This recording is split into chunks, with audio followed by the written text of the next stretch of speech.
Greetings to everyone, and welcome to another episode of Grundkurs English. A saying goes, nothing succeeds like success. Nichts ist erfolgreicher als Erfolg. Today, we are walking on the road to success, and we'll talk about that success on the road Carolyn took. Because I didn't have much success on the road I took. It was supposed to take me to the famous Harvard University, as you will find out later in our episode. Because of the fantastic explanations from the hostess with the mostest, you will have much success with today's grammar. Today is a perfect day for Carolyn to tell you everything about the past perfect and the future perfect. Lots to do. Let's start. But first, today's literature piece comes from Frank McCourt.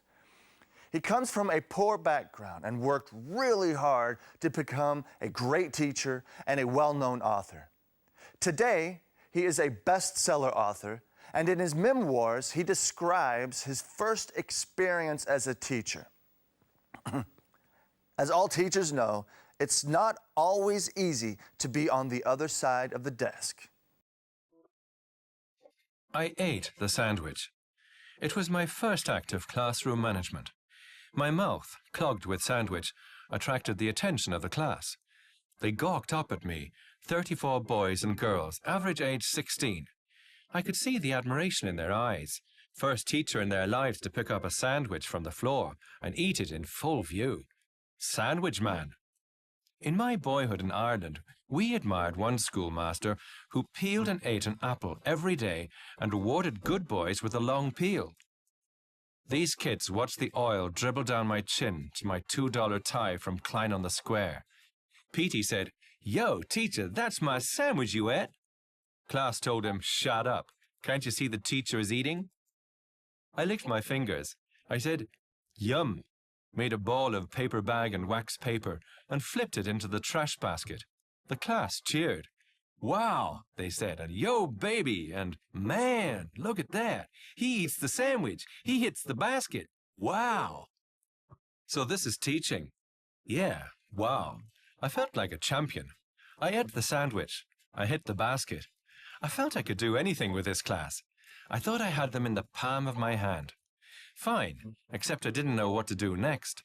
I was there to teach, and wondered how I should move from a sandwich situation to spelling or grammar, or the structure of a paragraph, or anything related to the subject I was supposed to teach, English. My students smiled till they saw the principal's face framed in the door window. Bushy black eyebrows halfway up his forehead shaped a question. He opened the door and beckoned me out. "A word, Mr. McCourt." Petey whispered, "Hey, mister, don't worry about the sandwich. I didn't want it anyway." The class said, yeah, in a way that showed they were on my side if I had trouble with the principal. My first experience of teacher-student solidarity.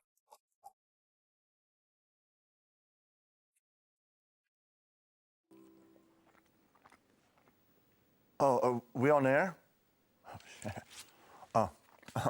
I can very much relate with Mr. McCourt. How can you teach with something in your mouth? I know. Find a subject that is related to food. Here. I have to thank the cowboy. He rescued someone who had a problem relating to food. There are people who would starve without our cowboy.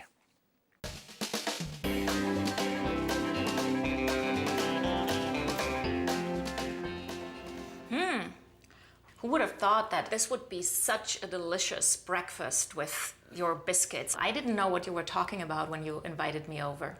Yeah, this is a typical American breakfast. It'll put hair on your chest. Well, I don't know if I need that, but these biscuits, I always thought biscuits are like cookies and sweet, but these are more like salty rolls. Could I please have some sauce? Sauce? Why would you want Worcester sauce or soy sauce in your biscuits? Well, actually, I don't. I'm not really quite sure. I think it's time to call a cowboy.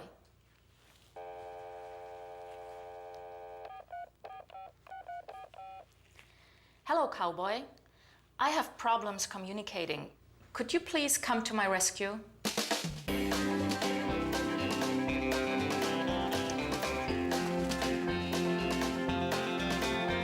Okay, I'm coming to the rescue.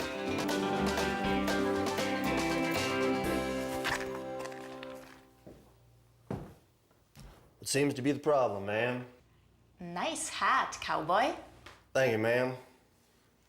Ich habe ein Problem. Ich wollte Soße haben für meine Biscuits, aber das scheint hier etwas ganz anderes zu sein. Richtig. Mit dem deutschen Wort Sauce sind eigentlich fast von alle Arten Sauce gemeint. Auf Englisch ist es ein bisschen anders. Für manche Sauce kann man das Wort Sauce nicht verwenden. Erstens, Sauce wie Tomatensauce oder Sojasauce ist auf Englisch Sauce. Beispiel: Haben wir noch Sojasauce im Vorratskeller?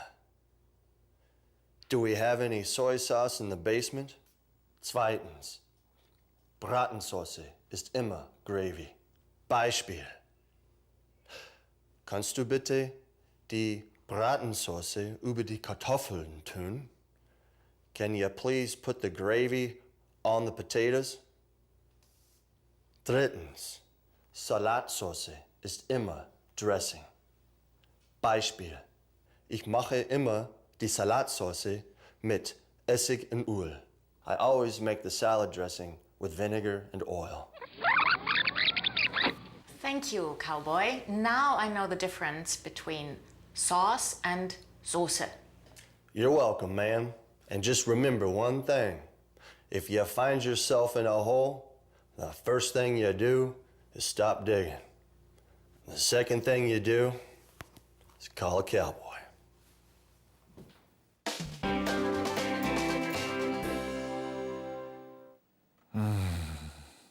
Biscuits and gravy. A tossed salad with French dressing. Oh my gosh. Talking about all this food, I could definitely eat something right now. But there's another quote I must say. Without work, there is no play. Ohne Arbeit, kein Vergnügen. And probably no food either. Well, as you will see in a minute, I worked hard to get to Harvard. I tried my best. Isn't that right, Carolyn? Klar. Und wir werden unser Bestes geben, dir aufmerksam zuzuschauen. Denn auch wenn du große Mühe hattest, den Weg zu finden, hast du wenigstens unterwegs an unsere Grammatik gedacht. Sie erinnern sich vielleicht noch an Folge 7. Da haben wir uns schon mit den Futurformen beschäftigt. Zum Beispiel at 4 o'clock p.m. tomorrow, he will be sitting in the plane to Boston. Jetzt fehlt uns nur noch das Future Perfect. Hier kommt es. Das Future Perfect hat zwei Formen, das Simple und das Continuous. Sie sehen hier, wie die beiden Formen gebildet werden. Das Future Perfect Simple wird aus will plus have plus Vergangenheitsform des Verbs gebildet. Beispiel: I will have spoken. Das Future Perfect Continuous ist will plus have been plus die Ing-Form des Verbs. I will have been speaking. So, jetzt wissen wir schon, wie diese Formen gebildet werden. Die praktische Anwendung zeigen uns Eric und sein Onkel Mike. Morning, Uncle Mike. Good morning. I'm going to Harvard.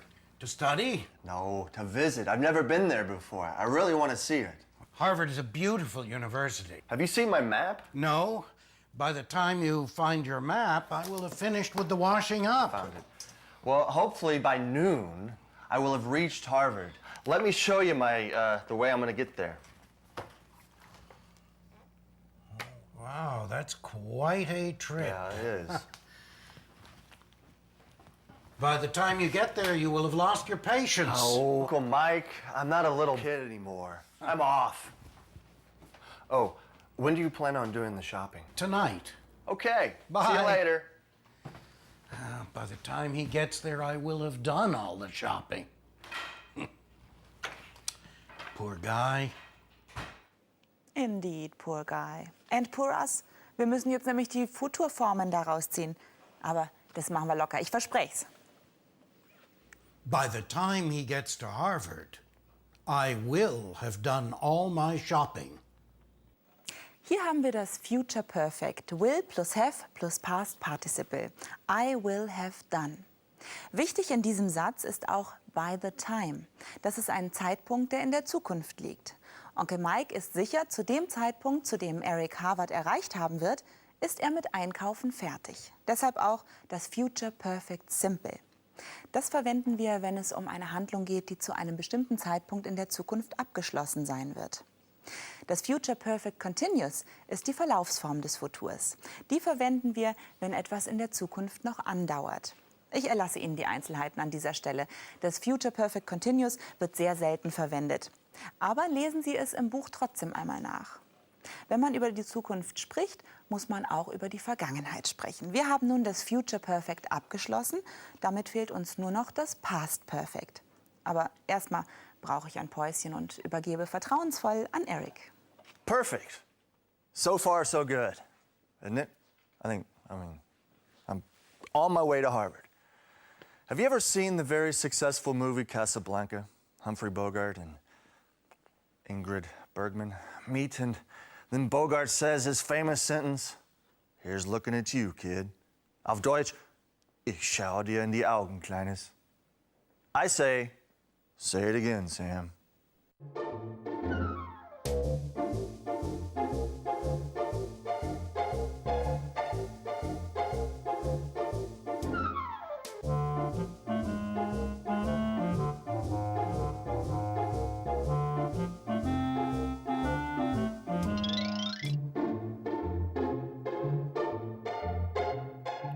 Faculty. Teaching staff.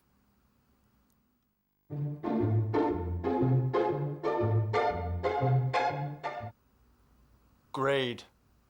Form.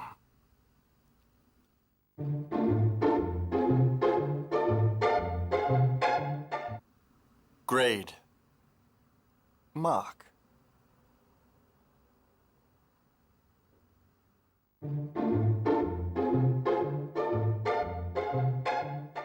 Eraser. Rubber.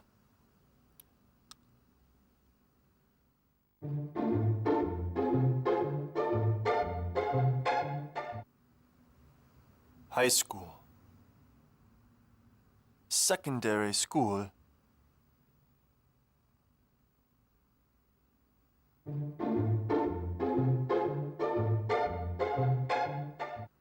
Principal. Headmaster.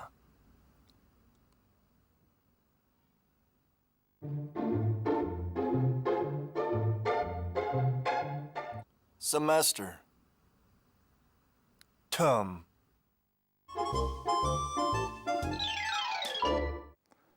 Veritas means truth. And I will tell you the truth, and nothing but the truth about my way to Harvard. Oh, and by the way, Harvard was established in the 17th century and is the leading academic institution in the world. And, of course, I wanted to see it being in Boston. Harvard is in Cambridge, just across the Charles River from Boston. Sounds easy, doesn't it? Well, with only a map in my hand and my guardian angel on my side, it wasn't. Find out for yourself. Ich klebe an deinen Lippen, aber kann ich noch ganz schnell was sagen, bevor wir in deine Erlebnisse eintauchen? Danke. Wir wollen natürlich das Beste aus Erics Unglück machen. Achten Sie deshalb auf das bereits angekündigte Past Perfect. Wir bilden es aus had und dem bereits bekannten Past Participle. Und so sieht das mit einem Beispiel aus. Driven ist das Past Participle von to drive. Das Past Perfect ist dann also I had driven, we had driven und so weiter. Ich stelle Ihnen auch gleich mal das Past Perfect Continuous vor. Das sieht dann nämlich so aus. Had plus been plus, das kennen wir ja schon von all den anderen Continuous-Formen, die ing-Form des Verbs. I had been driving. Und jetzt schauen wir uns die Anwendungen der Perfektformen an. Eric ist also von seinem Ausflug nach Harvard zurück und klagt Onkel Mike sein Schicksal.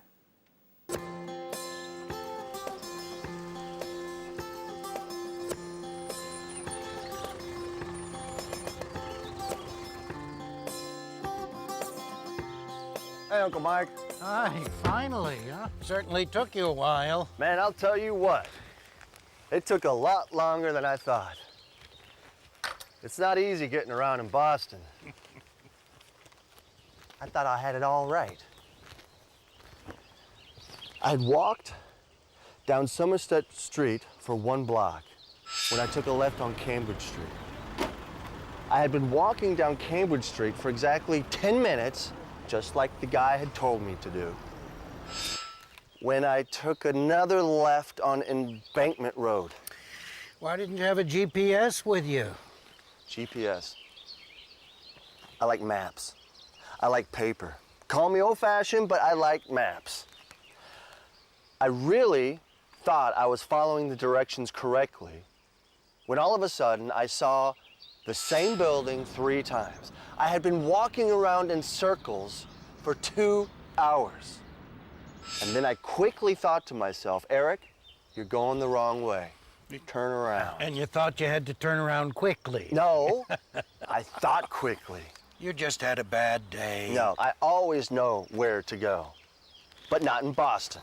They say that European roads are confusing. No. Boston roads are confusing.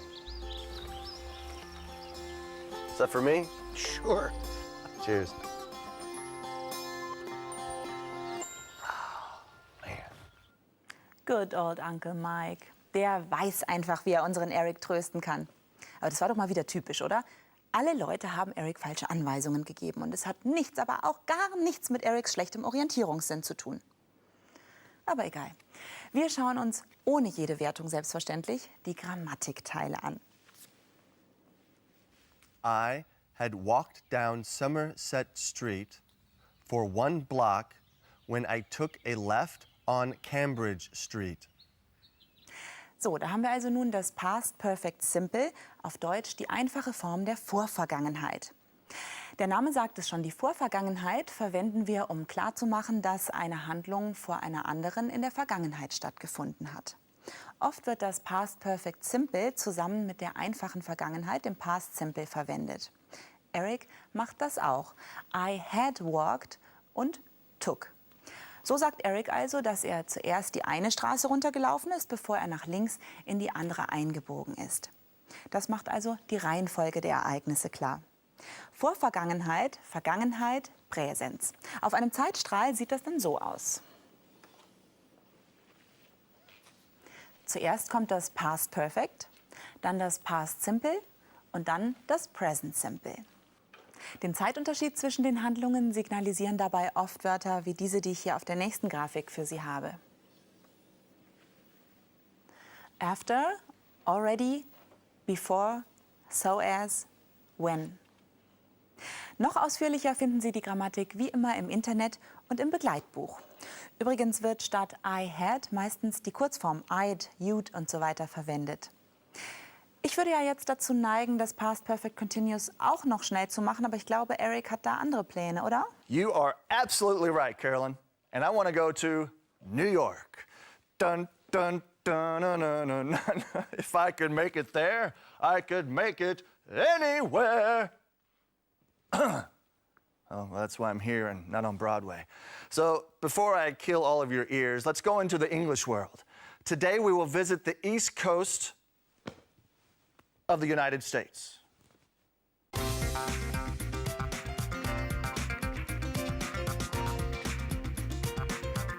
The United States of America extend over an area of almost 10 million square kilometers.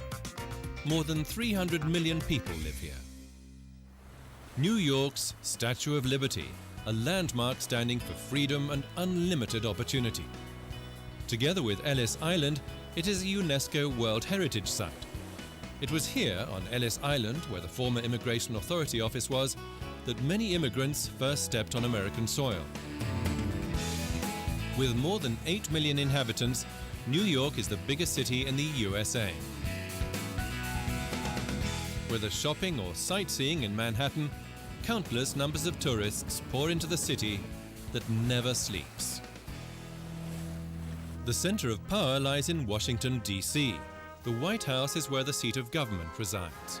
In January 2009, Barack Obama was inaugurated as the first Afro-American president in the history of the USA. The Democrats' historic victory brought the United States hope of profound political change. The system of government in the USA is a presidential democracy with a federal constitution. The system of checks and balances stipulates a strict separation of powers, but it is ensured that no branch would reign supreme. Here in the Capitol is where the Congress holds session. It is composed of the Senate and the House of Representatives. On the American flag, the Stars and Stripes, the stars symbolize the 50 states. Every year on the 4th of July, patriotic parades mark the American national holiday. This day commemorates the signing of the Declaration of Independence in 1776. It is celebrated as the birthday of the United States as a free and independent nation.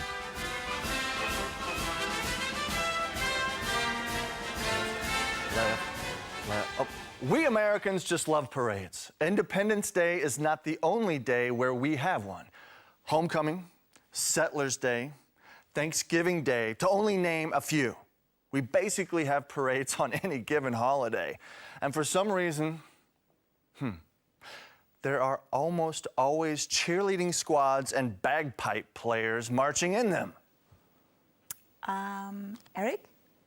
Willst du noch ein bisschen was über Paraden und Dudelsackspieler erzählen oder soll ich mal mit der Grammatik weitermachen? Was soll das denn jetzt heißen? Also, es geht jetzt weiter mit dem Past Perfect Continuous. Ich darf Ihnen noch einmal kurz ins Gedächtnis rufen, wie diese Verlaufsform der Vorvergangenheit aussieht. Nämlich had plus been plus ing-Form. Zum Beispiel had been driving. Wir haben ja schon andere Verlaufsformen kennengelernt. Sie haben alle gemeinsam, dass durch sie der Verlauf einer Handlung betont wird. Das kann in Vergangenheit, Zukunft oder Gegenwart sein. Und genauso ist das natürlich auch bei unserer heutigen Verlaufsform, dem Past Perfect Continuous. Sie betont den Verlauf einer Handlung, die vor der Vergangenheit stattfand. Das klingt jetzt so ein bisschen nach Space Talk und Time Travel. Tatsächlich wird das Present Perfect Continuous aber auch nicht allzu oft verwendet. Deshalb verweise ich Sie an dieser Stelle auf das Buch, entlasse Sie aus der heutigen Grammatiklektion und hoffe, dass Eric etwas Lockerflockiges auf dem Programm hat. Caroline, mit dir ist sogar die schwerste Grammatiklektion lockerflockig.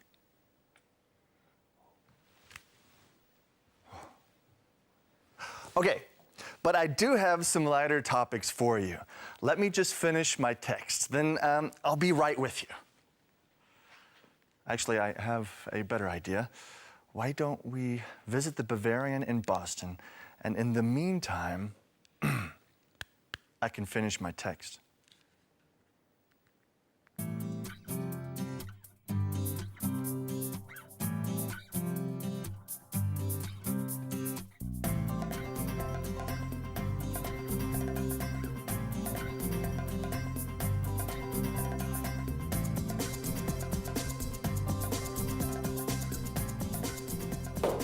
Thank you, man. Did you send a text message to her? She's supposed to be here by now. Why should I send her a message about her taxes? I'm not an accountant. No. Text message on your phone? Not about being taxed. Text heißt Text. Text. Taxed heißt besteuert. Taxed. Okay, there we go. Hey, we just gotta finish a text. Jeez. What are we gonna do now, Carolyn? Ich glaube, wir sind für heute fertig, Eric. Ich fände es allerdings gar nicht schlecht, wenn wir uns noch mal eine Zusammenfassung anschauen, was wir alles heute so im Programm hatten. Das war nämlich eine ganze Menge, oder? You are absolutely right. And this is why at the end of the show, we always take a ride into the language zone. You're talking in a different language, hoping everyone understands you. Beyond the language, there is another dimension, a dimension of articulation, a dimension of self-confidence, a dimension of knowledge. You are moving in a land of both listening and comprehension. You are now entering the language zone. In 2005, Frank McCourt wrote his memoirs, Teacher Man, which describes his teaching experiences in New York high schools and colleges. The portion you listened to was Frank's first day as a teacher, and he nearly gets fired for eating a student sandwich. And on the second day, he nearly gets fired for joking that in Ireland, people go out with sheep after a student asks them if Irish people date. I won't tell you any more about the book. You'll have to finish it yourself. Uncle Mike shows courageous Eric the way to Harvard. Unfortunately, our American friend had problems communicating with his folk and ended up most of the day trying to get to the city center. Throughout his daring stint, past perfect continuous, and future perfect were used. For example, future perfect. By noon, I will have reached Harvard. Past perfect, I had walked down Somerset Street. Eric's journey was unsuccessful, but the grammar points were prize-winning. We started to get acquainted with the United States with a visit to the power centers on the East Coast, New York City and Washington, D.C. We should thank our friend the cowboy for explaining the differences between gravy and sauce, which is not an easy feat. In the segment, Say It Again, Sam, we learned various words one uses in the educational system. Just remember one thing. In America, never ask for a rubber when you want an eraser. You'd be surprised what you get. Last but not least, our Bavarian in Boston did it again. And this time, we go to learn the differences between text and text.